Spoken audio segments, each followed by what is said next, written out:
Hi. Hi guys. So my name is Ivan. I'm from Viga Park Primary School.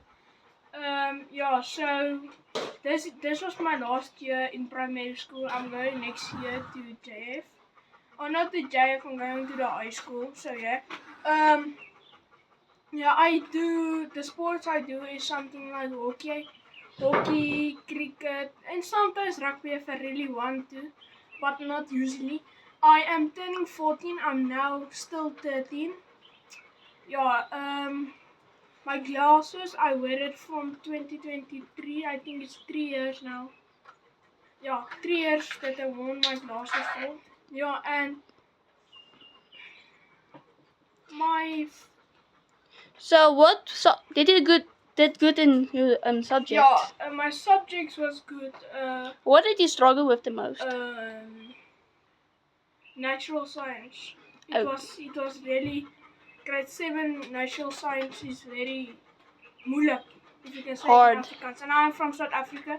We speak here Afrikaans. I can speak Afrikaans now. Ja, so ek kom eintlik van Suid-Afrika af, maar jy weet mos jy praat Afrikaans by huis en in skool Engels en Afrikaans is ook goed. So ja, maar graad 7 is baie moeiliker as die kleiner vakke wat jy al gehad het, soos graad 4, 5 en 6. Graad 6 gaan jy na 'n buiteligskool toe wat gewoonlik die leierskap kamp genoem word. Dit word opgelei vir die graad 7's vervolging. So my niggie gaan nou volgende jaar graad 6 toe. Sy gaan na die leierskamp toe. Dit is in Klokkelaan. Jy kan dit gaan visit of gaan dit gaan hier, daar's 'n huisie. Daar's 'n dam. Jy kan perdry. Ja, en hulle boer met beeste en goed daar. So ja, my skoolvakke wat ek NW soos dat die hoërskoolkinders dit sal sê, dit was moeilik, maar ek weet hier kom nog moeiliker voorwerpe in die hoërskool. En graad 7 wiskunde, so baie anderste vlak van graad 6 af. Jy leer kwadrate, vierkantswortel, algebra en sulke goed. Ja, so ja, dis al wat ek vir julle kan sê vir die kinders wat volgende jaar graad 7. Okay, dankie. En ek hoop julle kan ons bietjie help hierso. Dis ons eerste jaar wat ons YouTube maak.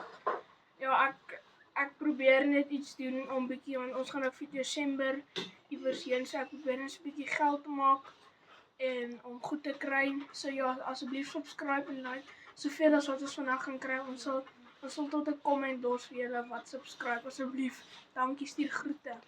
En as jy nou wil translate, jy kan my ons taal en Engels translate, is net nie wonder. Ja, as jy kan in Engels of in Afrikaans, nie in ander tale nie asseblief. Okay, volgende mens. Nee, ek wil nie. Hallo Lian. Hallo. So hierdie is my broer Lian. Hy is 6. Hy is nogal jonk, né? Maar hy's regtig oulik. Hy's nogal sensitief as jy my vra, maar ook regtig na die saakie. Hy gaan graad 1 toe. En hy hou baie van Sonic. Nee, Lian. En Iron Man, nee. Ja, en wat kan ek vir jou sê? Hy het nog nie sy subjects nie, maar hy het baie goed gedoen in graad R. Hy het in derde kwartaal het hy 100% by alles gehad. En dit maak my baie trots. Okay, baie julle, geniet julle dag. Hy het ook werkies gedoen. Ja, hy het ook werkies gedoen. Okay, bye. En Like en subscribe. Ja, as jy nie as jy nie kan Afrikaans, as jy nie weet om Afrikaans te praat, jy kan dit net translate. Okay. Bye.